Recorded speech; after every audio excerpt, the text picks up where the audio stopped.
đó rồi. Lại chị ơi, lại ơi, lại ơi. Đánh vào đây từ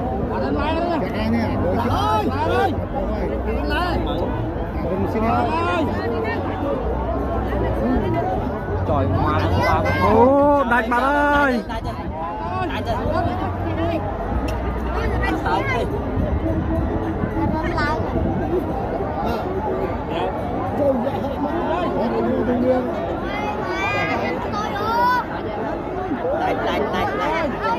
Vì xòa lên tay.